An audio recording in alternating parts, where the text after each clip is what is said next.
And welcome to RTF Sports Talk. I am Mako Buckheiser. I am the host of the show.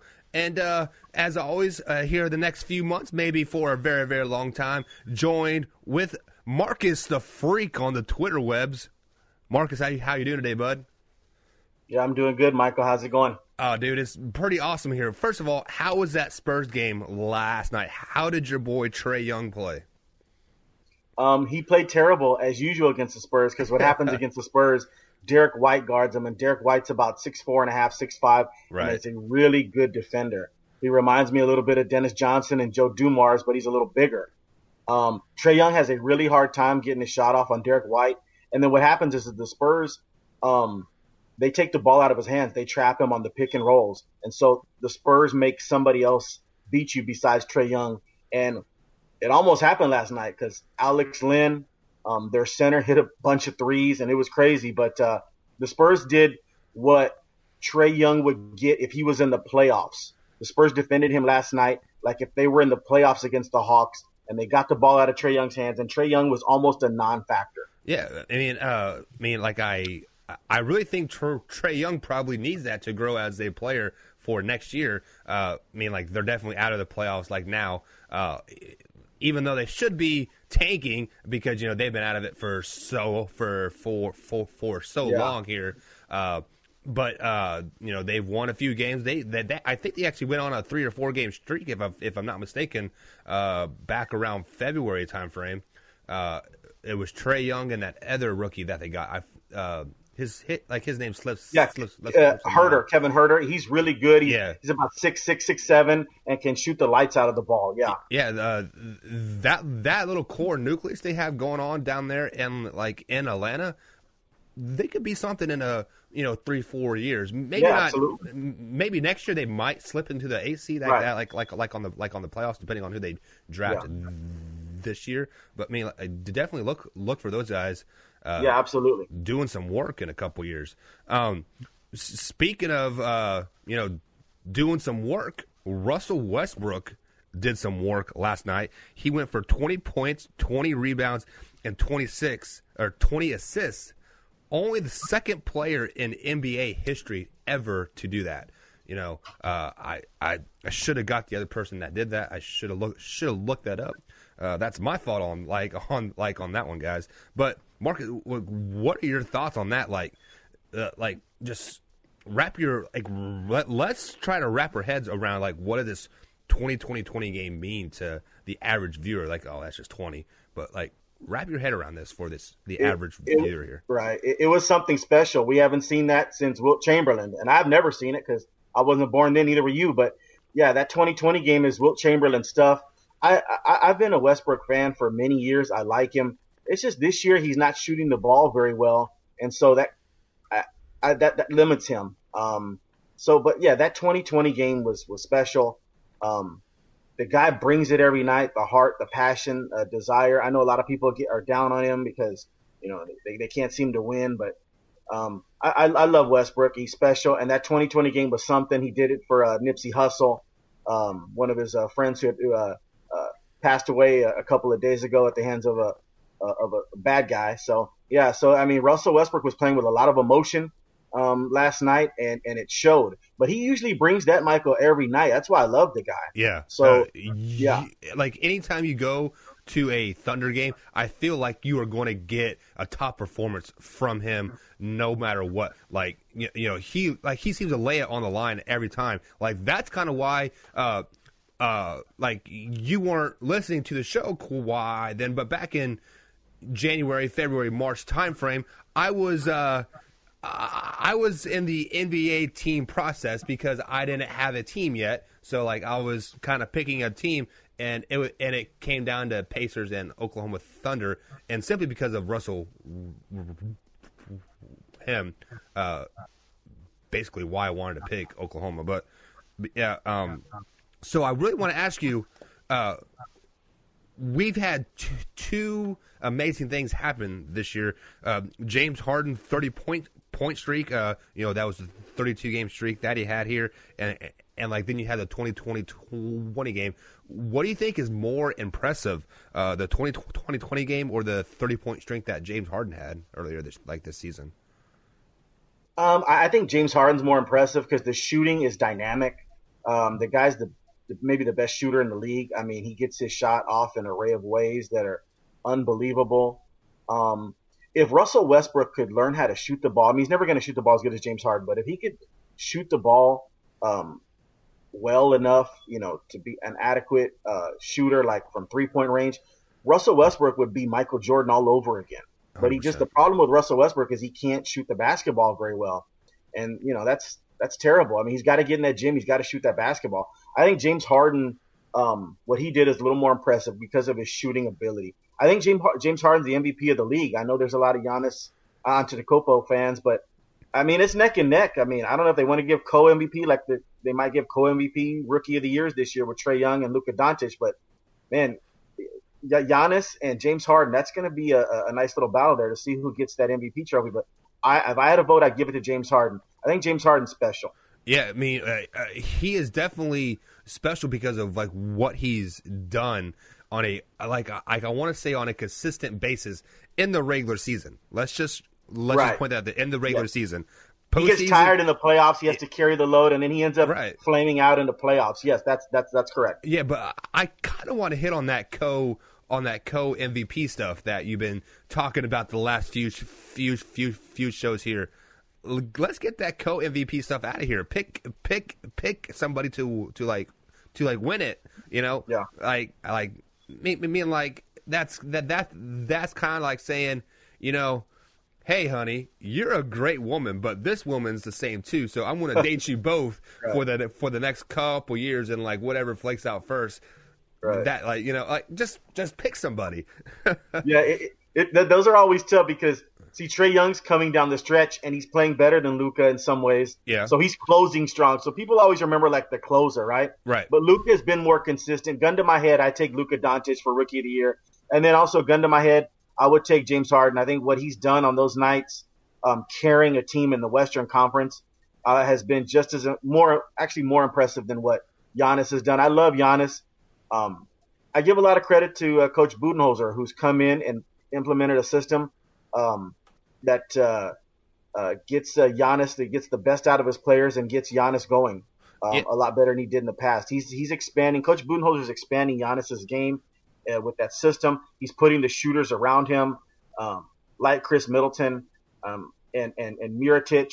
Those are just, you have to put those kind of guys around Giannis, because when Giannis gets that double team, you throw it out to Mirotic, you throw it out to Chris Middleton, and you can't leave those guys. So Giannis will get one-on-one coverage. It's a good system Coach Budenholzer's running. But I just think that James Harden's special. You could put him anywhere and anything. I know it's D'Antoni's system, but I think James Harden's the MVP. What he did in the Western Conference this year is unbelievable. So you're saying that you can put James Harden on pretty much on like any team and he will do what he does, right? No. Yes, I mean, no, the D'Antoni system helps him, okay? Right. Yeah. Because he's ball dominant and everything, but you put James Harden on the Spurs and you take out DeRozan, and you put DeRozan on the Rockets, I mean, James Harden's still going to get 30 points a night. Popovich is not going to mess his game up whatsoever. So, yeah, James Harden could go into any system and just destroy it. So he's that good of a talent. So you're saying the Greek Freak is a product of the system? I'm saying that Coach Budenholzer has put in a better system in place what they had before to expand the Greek Freak's talents. Greek Freak could also play in any system, by the way. But plus what they've surrounded the Greek Freak with also expands his game better. And they traded for Mirotic from the Pelicans, which is going to help tremendously. If they get Mirotic back in the playoffs, that's going to be a killer, because then you have Chris Middleton and Mirotic, and you double team the Greek Freak. Milwaukee's going to make you pay for that. Yeah, I was really trying to bait you into saying that, but you are a seasoned veteran, Marcus, the Freak. You are the Freak, man. But yeah, just the Russell thing that he did last night. I didn't watch the game live, but I just saw the highlights, and I believe it was like a minute left in the game. He had like 18 boards, I think, and the coach was trying to pull him out because they're up like 119 to 106. Like the game was the game was over, and like he's like, nah, man, you aren't coaching me tonight. I'm staying in here. Like, what are your thoughts on that? Like, do you think he should have disrespected his coach like that?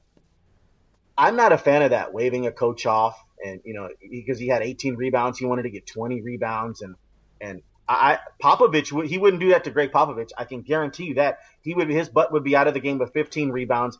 It's about the bigger picture. We're trying to win.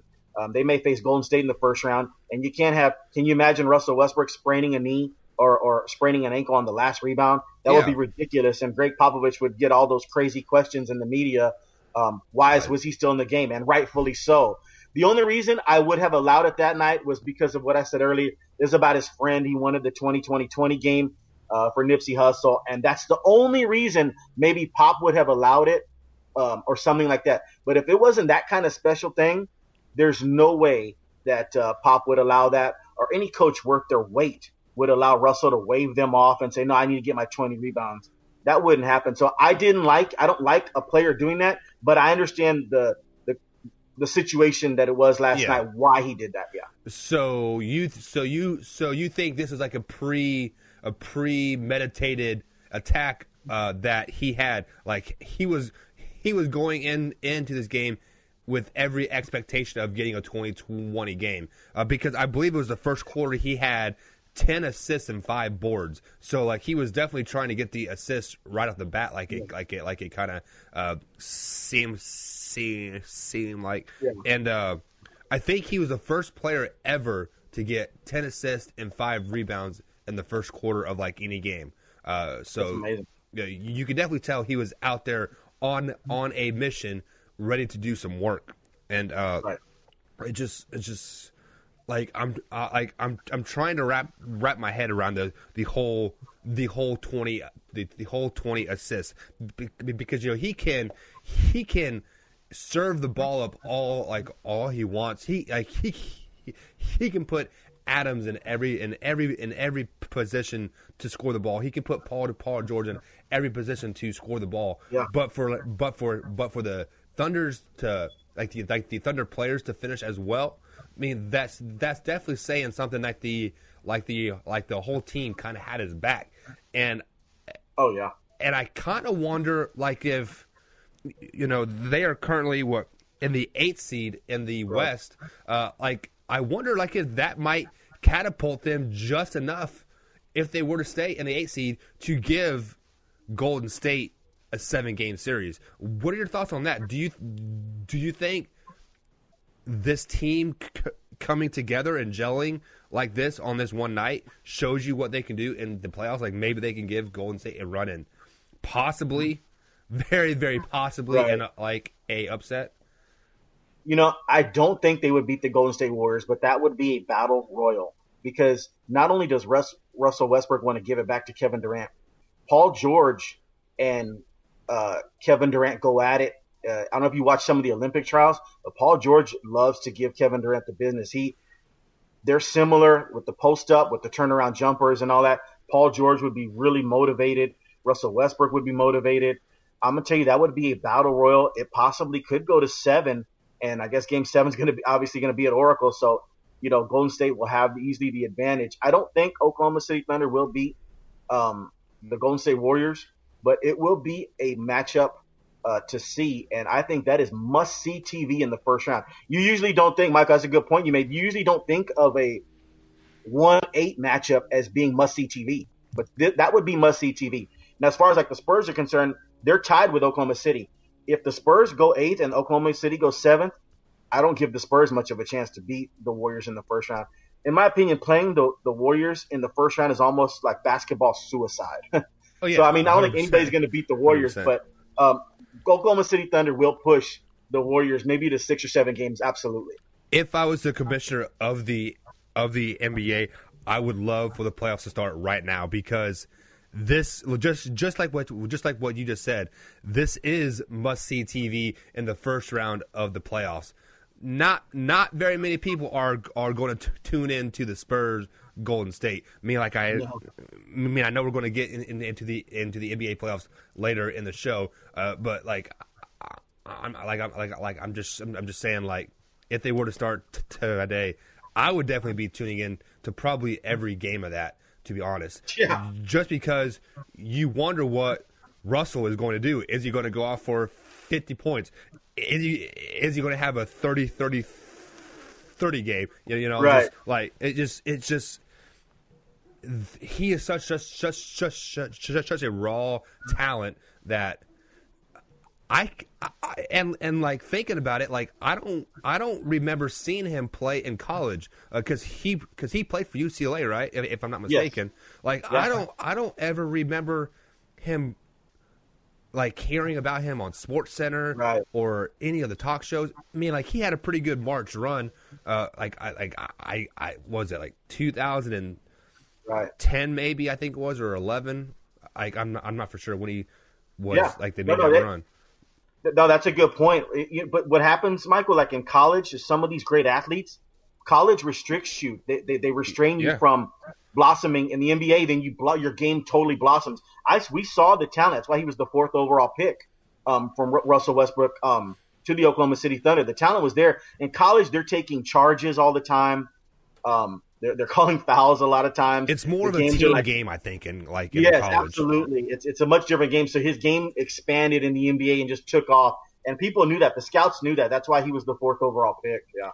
Yeah. So just to end this, in this segment here, just before we go to a quick break here, guys, Russell Westbrook had a 20-point, 20 rebound, 20 assist game last night. Wilt Chamberlain is the only other player in history ever to ever have this, and I think they even said it's never even happened in college, and nothing on record is in high school to have this either. So it just wrap your head around that.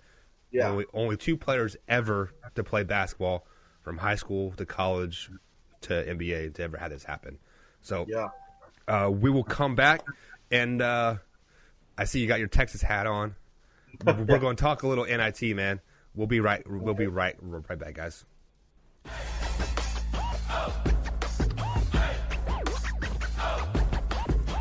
Okay.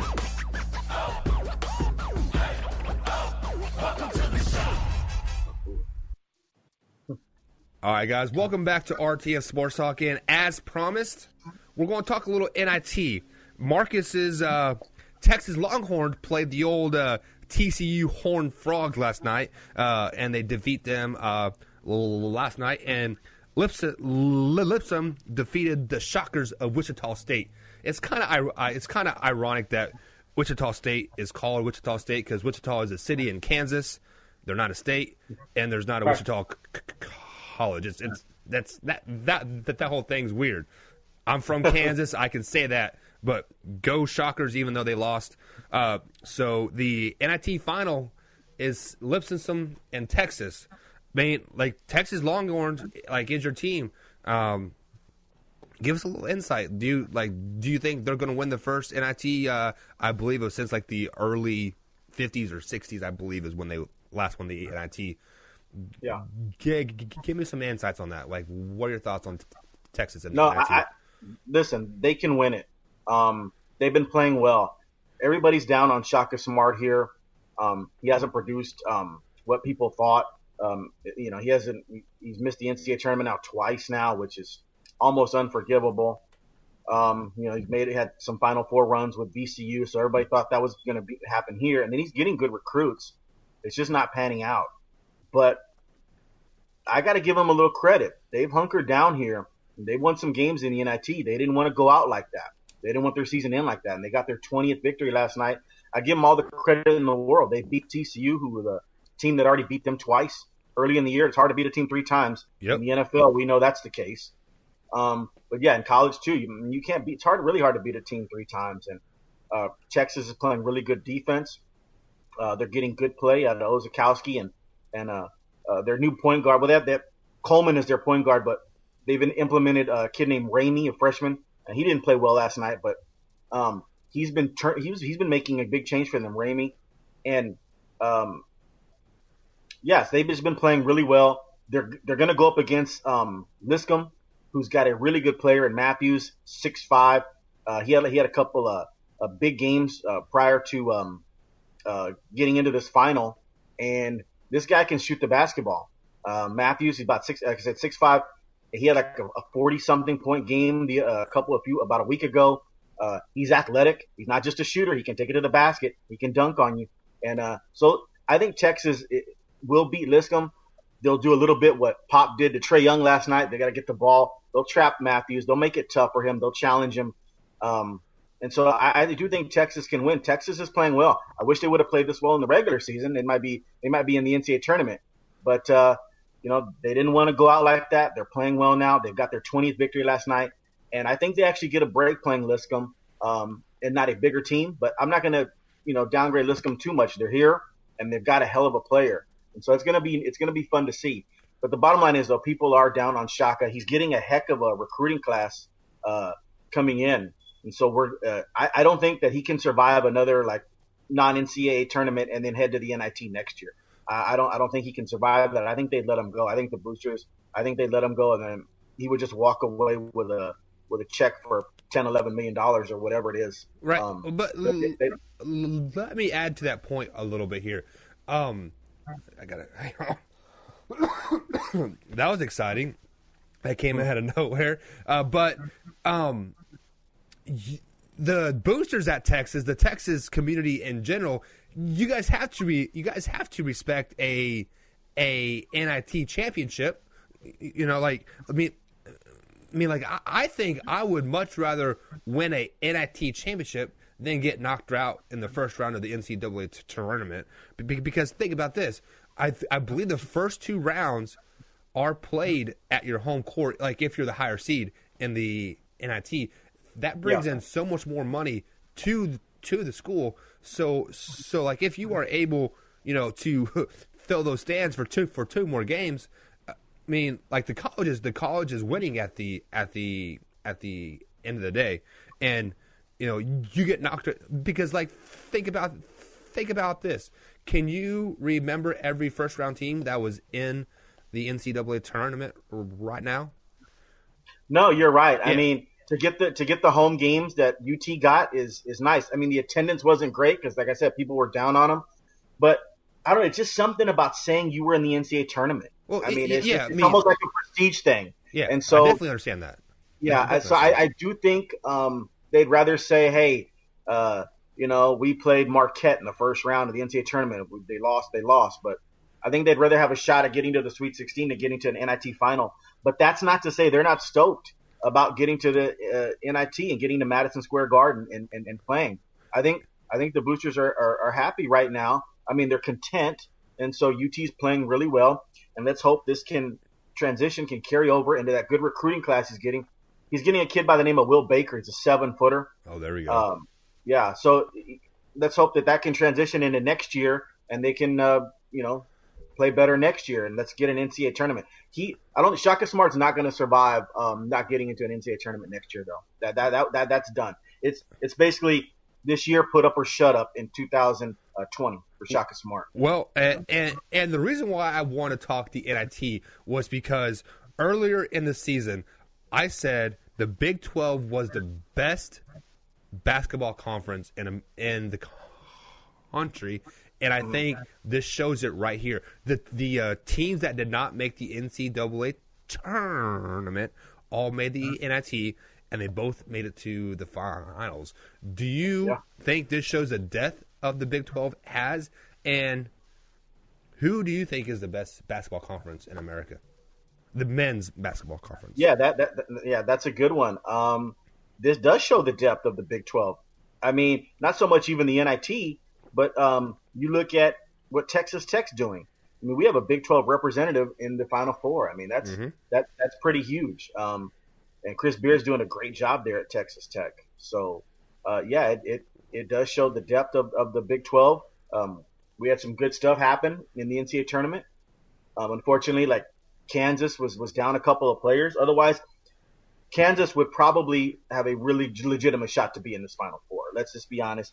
But injuries happen, so that's what happens. So, same thing. Nobody's crying about the injuries, but yes, same thing with my Kansas State. Like if Wade he would have played, we would have easily beat Auburn. I just really feel that in my body. I think K-State matched up well against Auburn, and we wouldn't be talking about Auburn making this historic run.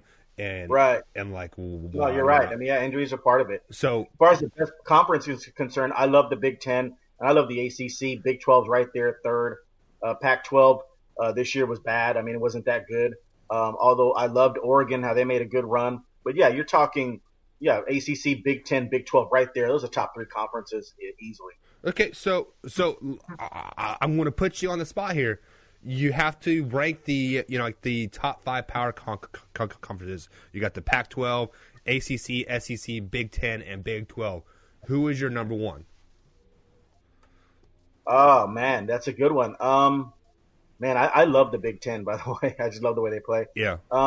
Probably I'd go ACC, Big 10, Big East. No, excuse me, ACC, Big 10, Big 12, Big East, and Pac-12. So Pac-12 was really down this year. So yeah, they're the fifth. So you aren't even putting the SEC in the top five. Oh yeah. Well, actually, yeah, SEC. Yeah, absolutely. Did I forget the SEC? Yeah, they're somewhere in that second or third. But ACC, Big 10. I love the Big 10. Yeah, you're talking Big 12. Yeah, SEC. Yeah, you're right there, and then Pac-12. Big East. That's six actually. Yeah. Yeah. We kind of forget about the Big East just because they aren't a 25 team conference like they were five, six years ago. But earlier in the season, I was down on the Big Ten hard. I thought they were way overrated. Michigan State lost their top guy. I was like, they're done. Indiana's trash. Purdue is an overrated team. Michigan's an overrated team. And then look what they did in the NCAA tournament. Yeah. Like, Michigan State is in the Final Four. Michigan made a great run. Purdue put up two great games in the Sweet 16 and the Elite Eight. Indiana made a pretty good run in the NIT. I believe they made it to the third round in the NIT. And then Iowa had Cincinnati was beating Iowa by like 20 points in the first round, and Iowa came back and made a good run and beat Cincinnati. So yeah, Big Ten showed out this year. Yeah, and then think about it now. I think the SEC the ACC is like overrated because you had those two top blue blood teams get knocked out and not even make it to the Final Four. Yeah, North Carolina and Duke with very very high recruiting classes. So I always got to bump them down to number 4 now. I will agree with you. The Big Ten is number 1 now. Number 2, I got to go with the Big 12 from top to bottom. I think they could beat the SEC and ACC top to bottom, and I have to go SEC, ACC, and then I do like your pick in the Big East. I think the Pac-12 trash. Oregon got lucky on a few games. They were they honestly shouldn't even been in the tournament, but they won their conference. Right. And they made they made a pretty historic run, and that was the only team they had, to be honest with you.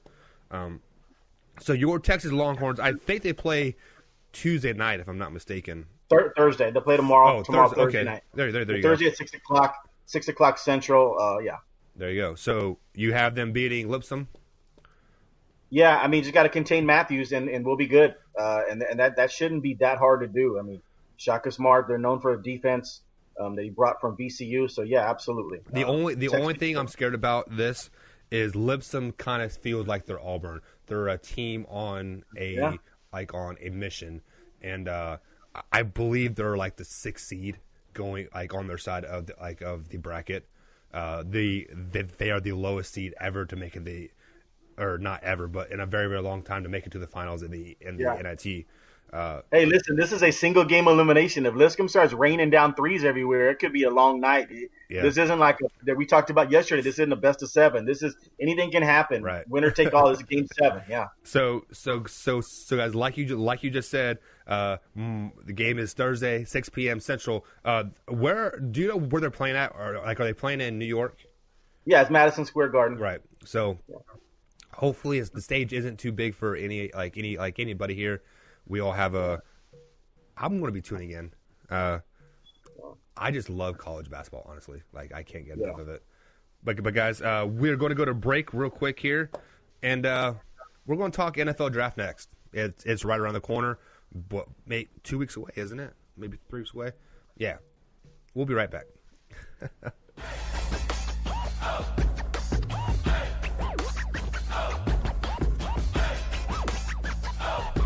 Okay.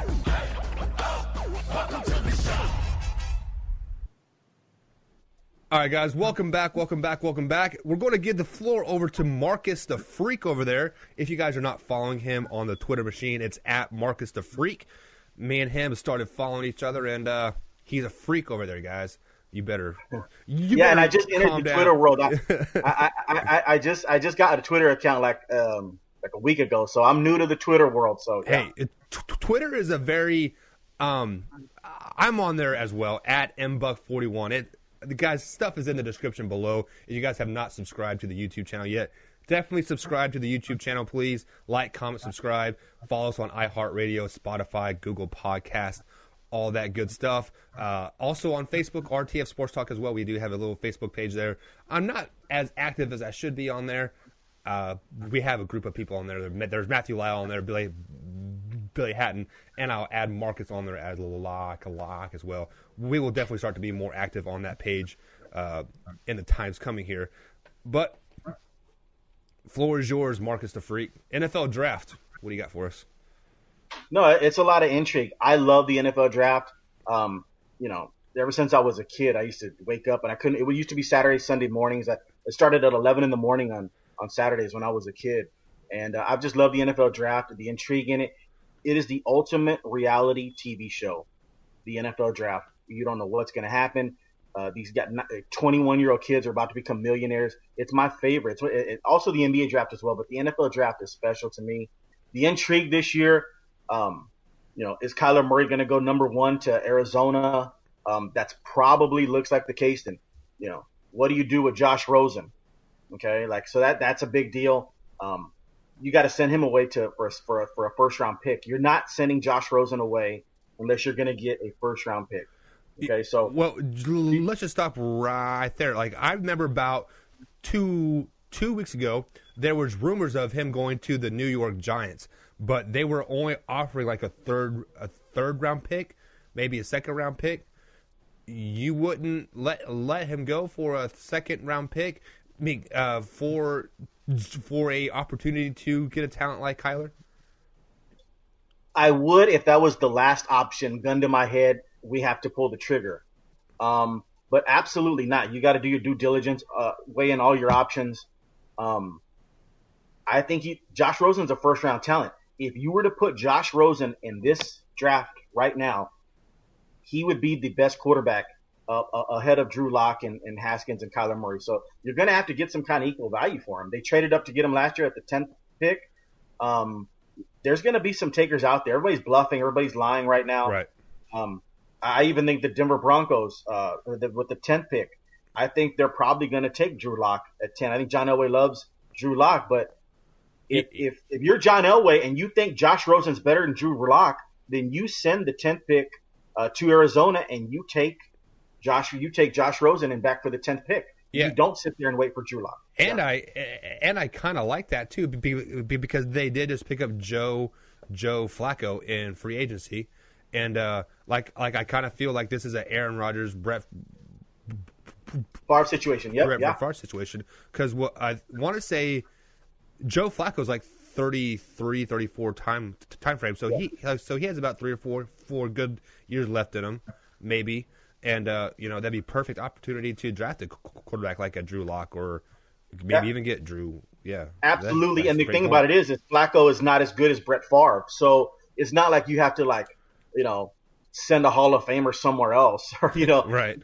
Flacco's a good quarterback. I've never been a big Flacco fan. But he's an adequate quarterback. He's a good quarterback. He would be, like you mentioned, Michael, a stopgap measure until Josh Rosen's ready. If they make that trade, or Drew Lock is ready, or even Haskins is ready. But I'm not talking 3 or 4 years down the line. Like, in other words, Drew Lock would have to just sit and watch Flacco for a year.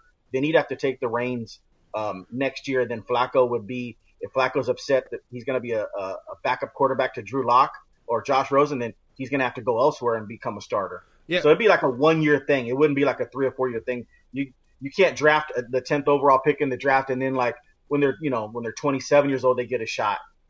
That happened with the Aaron Rodgers thing. That's because Brett Favre's a Hall of Famer. Right. If that was the Flacco situation, if this is the Flacco situation, he's only going to be for 1 year. He'll watch Flacco, then he'll start next year. So let me ask you, let's play this scenario out a little bit. Let's say you are a Denver fan, and you guys do draft a quarterback in the first round.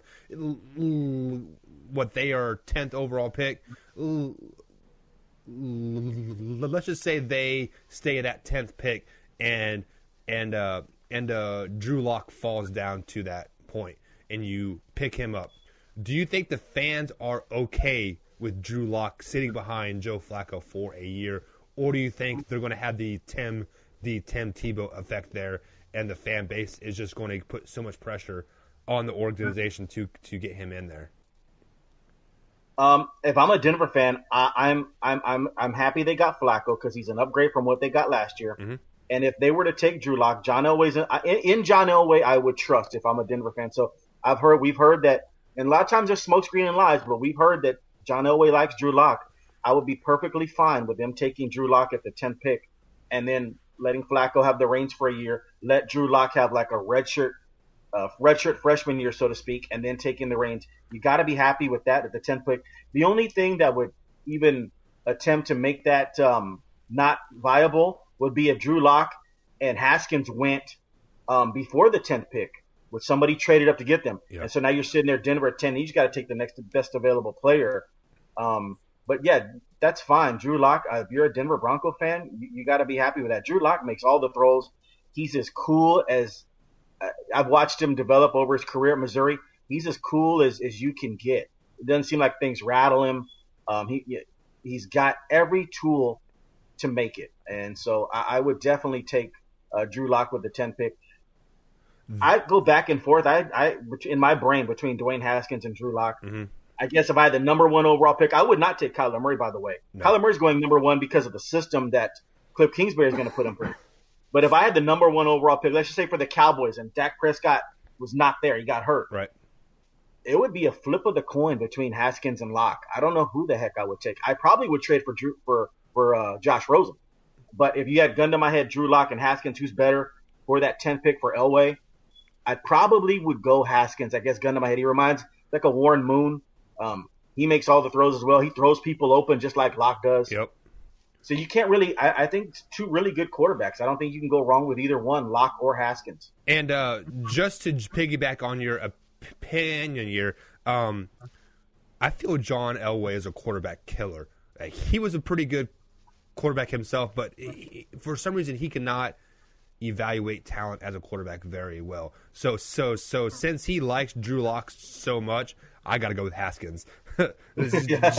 Simply because of his track record the last five or six years with the quarterbacks are drawing a blank right now, but he's definitely hasn't really produced very many good quarterbacks over there. The big kid from Memphis who they drafted 6'7", Paxton Lynch.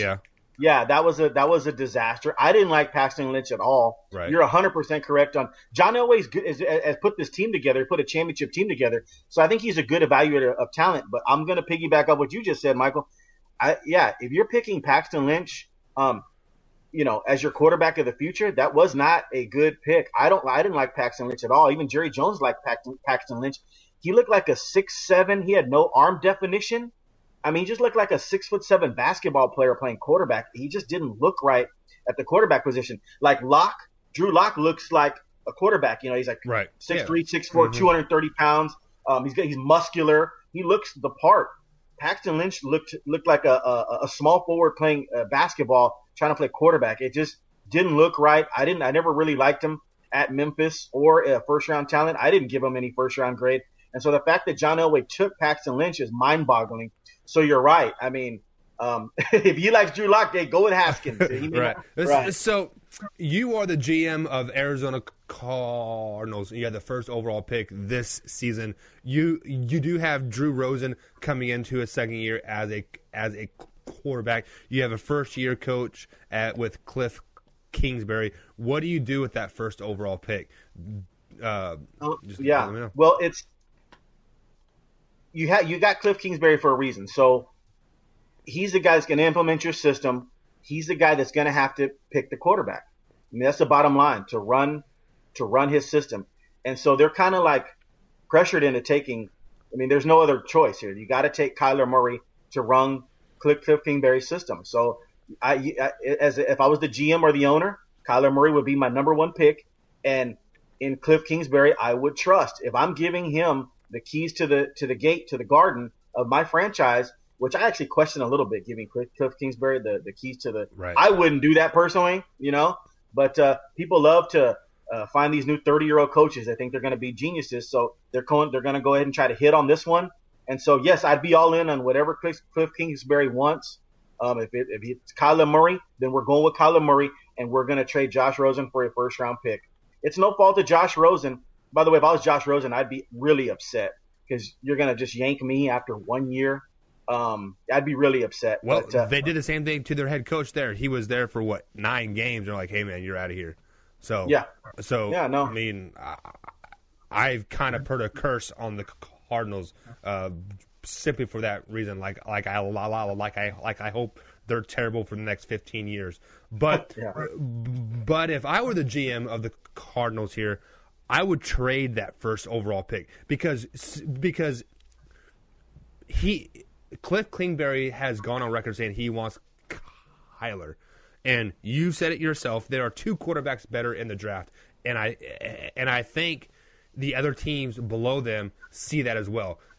Like, I think if Kyler Murray doesn't go first overall, he drops to that 12, 13, 14 time slot there. Yes, absolutely, he would. So yeah, Kyler Murray would drop. Yeah. Yeah. So as a smart businessman and kind of want to risk a little bit, I would be talking to the Oakland Raiders. I would be talking to the Cincinnati Bengals. I'd be talking to the New York Giants. Hey, you guys want your quarterback?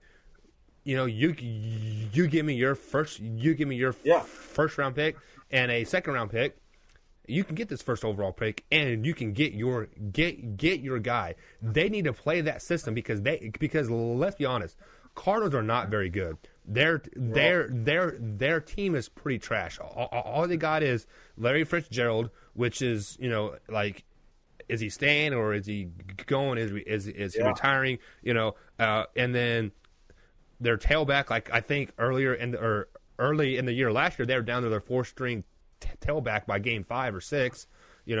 So the team is just not very good. You need to build a good, solid core team. I mean, you can have the best quarterback ever. You can have Tom Brady on that team, but if you don't have anybody else, something's got to fall. So trade down. Get the New York Giants are sitting at 6. They need a quarterback. Eli is aging. He's 37 this year. 38. Yeah, Eli Manning is terrible, by the way. Yeah. Well, I wouldn't say terrible. It's just he's in a bad. He's in a bad system. I mean, and then playing against our Cowboys all the time, it doesn't help. It doesn't help either. So they definitely need to trade that first overall pick. I think the Giants would be a good pick. If you're running the Cardinals, I mean, I would have never hired Kingsbury to begin with, and I would stick with Josh Rosen as as my quarterback, and I have the number 1 overall pick. And you're 100% right. You have Josh Rosen as your quarterback of the future. And you don't need that number 1 overall pick. You need pieces. Right. So you move back, and you may even move back. And if Denver wants to come up from 10, you take Denver's 10th pick, and that the math on the draft boards are you get Denver's number 1 pick next year if they love Drew Lock, or if they love Haskins. Right. Now if you move back to 6, you don't get a number 1 pick next year because the math doesn't add up on the draft chart. You would get the Giants' 2nd round pick if you move back to 6.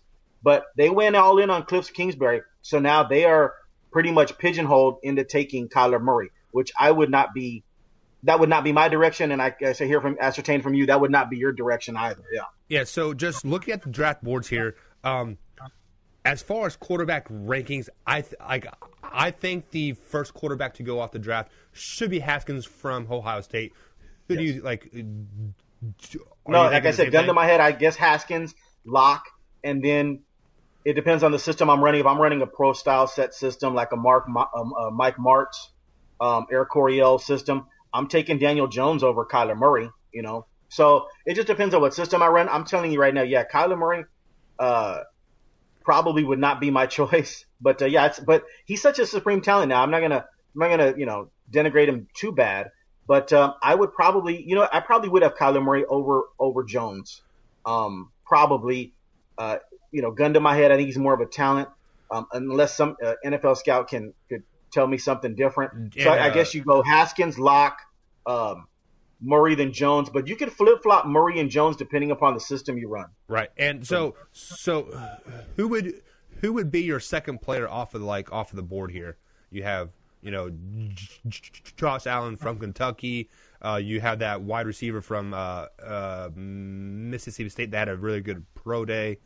His name's slipping my mind right now. There's a bunch of Bosa and Quinnen Williams and Ed Oliver and those guys. Who do you think is going second off the board? That is a great question because San Francisco can go a number of different ways. I mean, you can take the edge rusher or the backer gets to the quarterback there, linebacker Josh Allen out of Kentucky, who's been the best since Bud Dupree went in the first round of Pittsburgh, 16th overall pick. But I think they're battling right now between, do you take Quinnen Williams out of Alabama or do you take Bosa out of Ohio State? Me personally, gun to my head, I know a lot of scouts have Bosa ahead of Quinnen Williams. I think I would take Quinnen Williams out of Alabama because he plays the 3 technique. Right. Yeah, he can play. Quinnen Williams can play all across the board in your front 4 or front 3. He can also be a 5 technique, which is a defensive end in a 3-4 system. I like Quinnen Williams' versatility over Bosa. Bosa to me is just a 4-3 defensive end, a very good one, by the way. So he's gonna be pretty good. I'm not gonna downgrade Bosa so much, but gun to my head, if I'm Frisco, I'm taking Quinnen Williams over Bosa. Right, and I'm looking at that San Francisco pick there, and I think they have to go on the defensive side of the ball for their pick. And with that being said, if the Arizona Cardinals do not deal that first overall pick, I could definitely see the 49ers looking to move down as well. Yes, they are going to go defense, I think, but you have 3 very good talents right there at the top of the board that that you can pick either way, and they are in rebuild mode too. Absolutely. So you're good, Michael. Hey, I'm telling you right now, if I'm San Francisco and I'm sitting there's draft time and I'm choosing between Bosa and Quinnen Williams, and the Giants call me on the phone and say, you move back to the 6th pick and we're going to give you our 2nd round pick this year and next year to come up to number 2 to take Haskins or Locke, I'm definitely doing that ASAP. Yeah. Me, like I might play hardball, like maybe give me a 5th round pick too. Yeah, play with him. Yeah, but yeah, I mean, looking at this board, the Jets probably need the defensive side of the ball as well, and then the Cardinals are back at 4th and then you have Oakland at 4. I wouldn't be surprised if Oakland trades that 4th pick too, because I don't think John Gruden thinks Derek Carr is the quarterback of that team. He simply just has him on that team there to save face a tad bit, and he is definitely looking a quarterback in the draft or in free agency so. I don't be surprised if Oakland is not in that fourth spot either. Well, if he doesn't like Derek Carr when they're that 4th pick, then he's got to just go ahead and take Locke or Haskins. So I haven't heard any of that he doesn't like Carr. I mean, maybe silence is a big deal because I haven't heard he likes him or he dislikes him. So right. Gruden's being silent right now. and which a lot of the coaches should be silent. The only reason why I say that was because about week 13, 14, 15 last season, there was trade rumors starting to come out about Derek Carr. So that's the only reason why I said that. So like I was trying to, put a puzzle piece that doesn't quite fit together, hoping it fits. But guys, the NFL draft is, I believe it was April 25th, starts here. So that's 3 weeks away, 22 days. So Marcus the Freak says this is must see TV. I think Thursday night is must see TV. First part of Friday night's must see TV, and then the Saturday, Sunday, it's like it's kind of playing in the background, and I kind of the Chiefs are on. Who they get? Who was that guy? John Smith from South Dakota State. Okay, how'd you guys get this guy? But NFL draft, guys, like I said, starts April 25th here. Be sure to follow Marcus the Freak on the Twitter machine. Myself at mbuck4041. We'll be right back right after these this break. This message from Progressive, something like that. Yeah, that was good.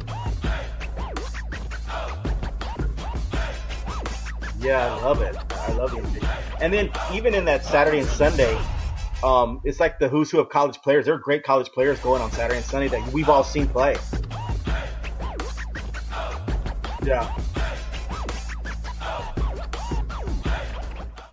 Alrighty, guys. Welcome back to RTS Sports Talk. Like I said, I am Michael Buckasher, the host of the show. Be sure to like, comment, subscribe if you're watching us on the YouTube lives. We have replays as well at 10:30, like at night Eastern time. Be sure to like. If you're listening to us on podcast form, iHeartRadio, Spotify, Google Podcasts, Amazon, all that good stuff. Be sure to subscribe and leave us a ranking as well. We definitely enjoy some rankings. Give us some feedback. But as always, I am joined here with Marcus the Freak on the Twitter machines. Marcus, just how is your afternoon going? I see you got your Texas hat on. I got my high school team hat hat on. Spring football starts. Man, I can't get more excited. Football's in the air, even though kickoff's not for like 152 days now. But let's move back to the association here, Freak. The Freak. That's how I think that's how I'm gonna start to call that's here. Fine. The Freak. Warriors beat the Nuggets again last night, 116-102. The Nuggets and Warriors played, I believe, the third game of the year. Nuggets beat them by a couple points. Ever since then, the Warriors been whooping that ass. Like, let's be honest, they haven't given them like a shot. They are flexing their muscle, like, hey, we are the best team in the West. Are the Denver Nuggets the best, worst team in the NBA? That's a good question. It's just, listen, I love the Denver Nuggets. Okay, by the way, I like Jokic. He's a walking triple double. If Gronkowski played basketball, he'd look like Jokic. He'd play like Jokic. They're very similar in that regard. They do everything. Gronkowski can line up in the slot, receiver. You can put him everywhere. Jokic does everything. He's assists for the team, rebounds, points. They're very similar in that regard, comparing a basketball player and a football player. But Jokic is a dynamic talent. I think he's a top 5 player in the NBA. And then when you had Will Barton and Gary Harris and Jamal Murray, those guys shoot lights out. They're fun to watch, but darn it, when they go up against the Warriors, they look like, Kentucky playing Lipscomb. You know what I mean? And it looks bad. It's just the Warriors are that dominant, Michael. Denver Nuggets are a really good basketball team, but they are not in the Warriors class. Nobody really is in the Warriors class. We talked about this a little bit yesterday. I think Toronto can defend Golden State, but can Toronto score with Golden State? And I think on nights that they can. Denver can't defend Golden State, and the only way Denver has a shot, and say it's the Western Conference Finals matchup, Warriors are going to be up 2-0. Denver would have to shoot lights out. Now they can, and they'd have to hope that the Warriors aren't shooting lights out. Warriors bring a B game or a C game, and Denver brings an A game. But the Warriors are just that dominant. But I love the Nuggets. If the Warriors weren't so good, like let's just say this was the Warriors of 3 years ago without Durant, without Boogie Cousins, they still had that death lineup. They're really good. Klay Thompson, Stephen Curry, Iguodala, Draymond Green. I think the Warriors would have a good shot this Warriors of beating that team. Right. That thing would go 7. When you add Durant, Boogie Cousins in, I mean, it's completely, I know young kids are like, oh, I'm about to say it's unfair, but it's unfair. It's ridiculous. Unfair. The people don't understand how unfair the trade. it is. Like honestly, the commissioner should have blocked that KD picking him up. Just like what he did to Chris Paul. Yeah, Chris. I was getting ready to say that. He should have done something. He should be like, nah, Golden State, you guys are already good enough. Let's maybe Kevin Durant wants to go to the Atlanta Hawks. Maybe he wants to go to the Pelicans. But yeah, I mean, I don't blame the Warriors for picking up KD. I blame more KD for making that move.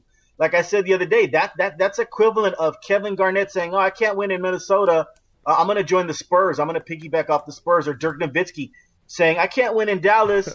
I'm going to go join Duncan."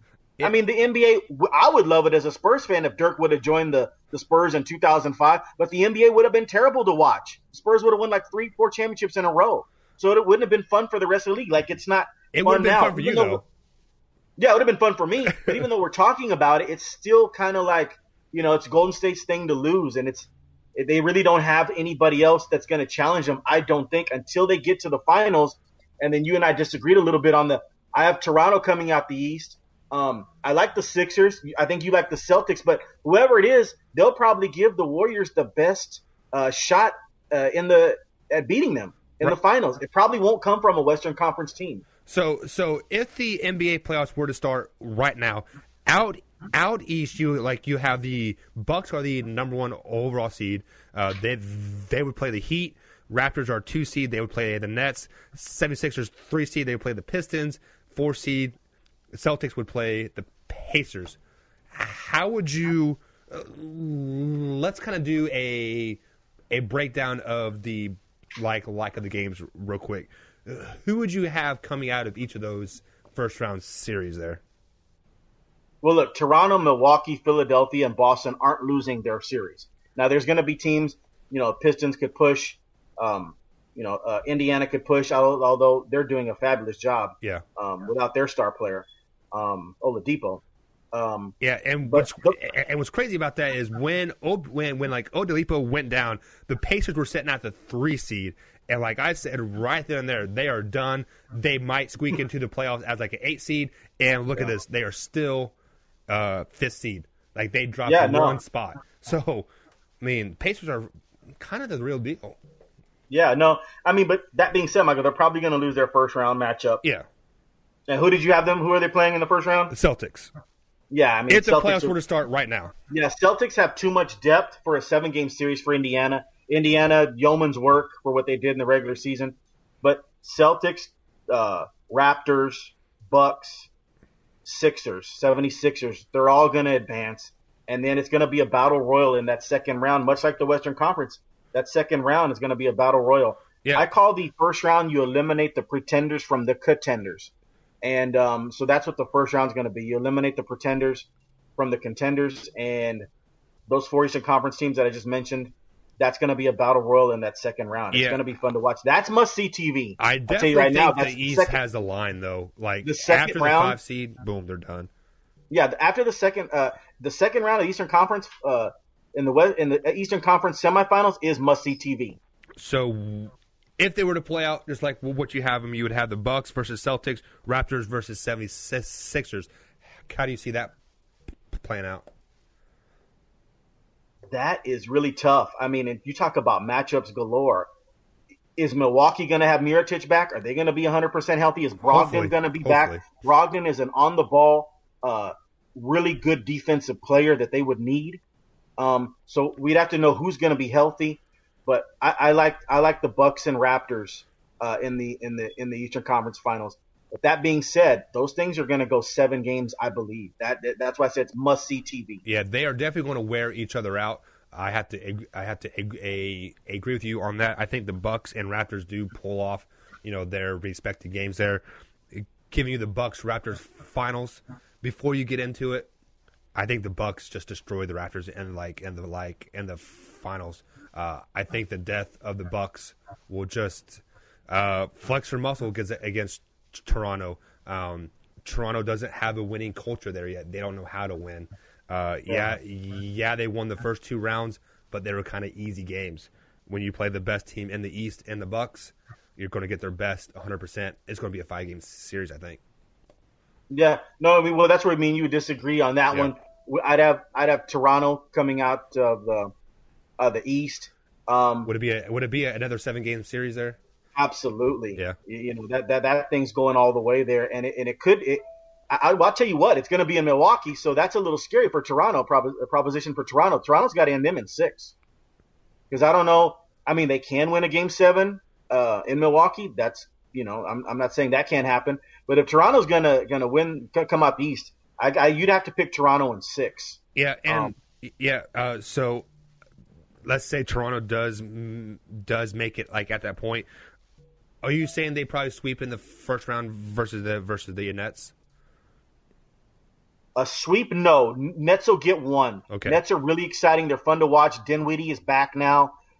They get up and down the court with the best of them. I think the Nets pick up a game, maybe 2, but probably at least a game for their home fans. And I love Joe Harris, by the way, the guy that won 3-point shootout. I predicted him to win the 3-point shootout.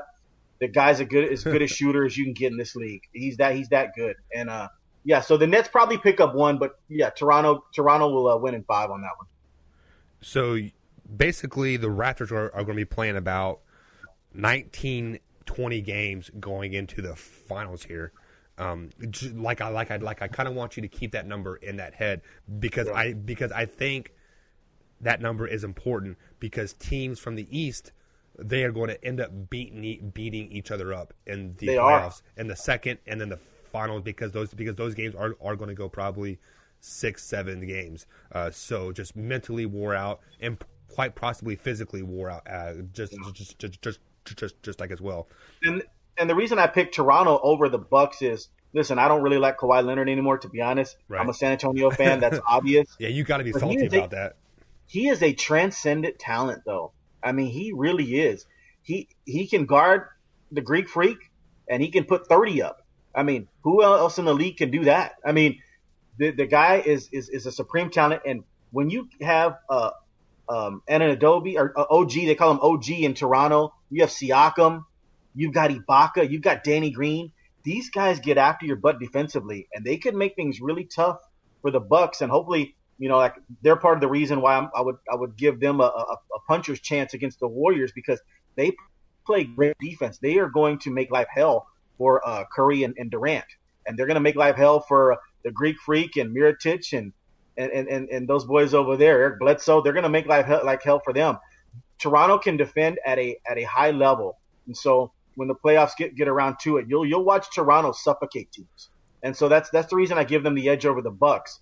But if the Bucks get them, your pick, if the Bucks get them to 7, then wait, Bucks could win that game 7 against Toronto at home. Yeah, that home crowd means a lot. Home crowd means a lot in the NBA. They're right up on you, right? And that would be a heck of a game 7. Yeah, I mean we're getting kind of tight on time here, so we're gonna do the West tomorrow because there are a few games happening in the Western Conference tonight that can affect these seedings tonight. The East is pretty much locked. Like this is what you're going to get. The only thing I could possibly see happening is the Pacers and the Pistons and Nets flip flop that 7-6 seed. I believe everybody else is pretty much locked. So we will get that. We'll get to the West tomorrow because the West is very, very intriguing. The West has been pretty deep all season. And absolutely. And I want to know your thoughts and if there's going to be any upsets. So guys, we will be back tomorrow, 1:45 live on YouTube. Be sure to like the RTF Sports Talk YouTube page there, guys. Like I said, like I've been iterating, please like, comment, subscribe. Help us grow the YouTube channel a little bit. We are very, very new to the YouTube, so give us a sub, help us grow a little bit. Be sure to follow us on iHeartRadio as well. If you are not a YouTube fan, if you like listening to us on the road on the way to football practice, that's where I'm going here in a couple minutes. iHeartRadio, Spotify, et cetera, et cetera, et cetera. Before we get out of here, Marcus, any closing thoughts? No, just you're going to watch these games tonight. We got San Antonio at Denver. That's going to be an intriguing That's matchup. Gonna be a great game. Yeah, and the thing of it is, it's a really bad situation for the Spurs because they don't want to show anything against Denver because that's a possible matchup in the 2-7 seed. But they got to win to stay in that 7 But seed. they have to win. Yeah. So because they have to avoid the Golden State Warriors. Playing the Golden State Warriors in the first round, I'll end it on this, is basketball suicide for the Spurs. So yeah, they got to beat Denver tonight. So there we are. Marcus the Freak is ending it with "Don't commit basketball suicide." We out, guys. See you tomorrow.